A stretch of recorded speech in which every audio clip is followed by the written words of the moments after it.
Tu vois ces lunettes, elles ont l'air sympas. Mais si tu regardes cette vidéo, tu peux penser qu'elles sont faites par un artisan. Le gars mentionne même en description de la vidéo « Je ne suis qu'un artisan ». Mais quand j'ai commencé à regarder le compte, j'avais un doute sur sa sincérité. Je vais te montrer les différents red flags que j'ai vus. Premièrement, le gars utilise toujours les mêmes plans de vidéo avec des qualités qui varient. Tu vas me dire « Soit, il est pas doué ». Deuxièmement, « Ah mince, mais ils doivent être deux artisans à avoir les mêmes lunettes ». Ou même 3. Ensuite, je me suis dit, ok, le gars est artisan. Il a l'air de faire sa main.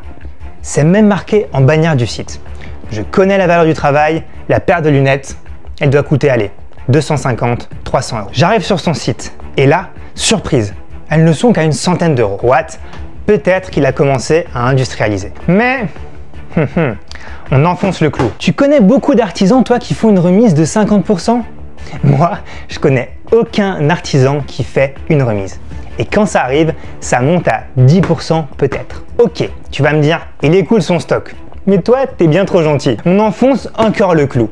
Tu crois vraiment qu'il écoule son stock toute l'année à 50%? Parce qu'on retrouve cette remise sur le mois d'août.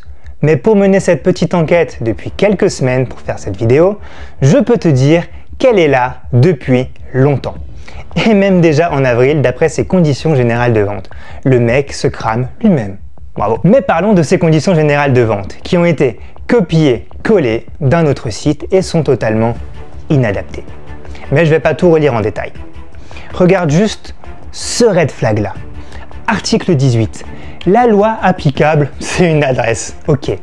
Tu doutes encore? Moi, pas. Mais j'ai voulu mener l'expérience jusqu'au bout. Alors j'ai commandé une paire. Pour soutenir les artisans, tu connais, la commande se passe normalement. Par contre, RIP à mes données personnelles, dans les conditions générales de vente, c'est clairement marqué. Vous acceptez que votre contenu peut être transféré sans chiffrement. Il est sympa l'artisan. Bon, je reçois un mail de confirmation de commande. Super. Ensuite, un mail de suivi de mon colis. Et là, c'est le coup de grâce.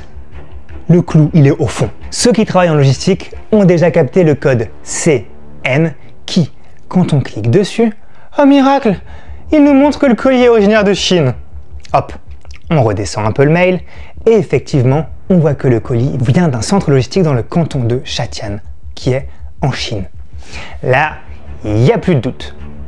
Bon, j'espère qu'elles sont quand même sympas ces lunettes et à tous les coups les Chinois ils sont en train de nous espionner avec. Ce que je trouve vraiment dommage, c'est de faire du marketing trompeur à ce point. Parce qu'il y a des artisans qui galèrent vraiment. Donc jouer sur leur détresse pour vendre de la merde, c'est vraiment nul. Ou en tout cas, c'est pas l'entrepreneuriat que je prône.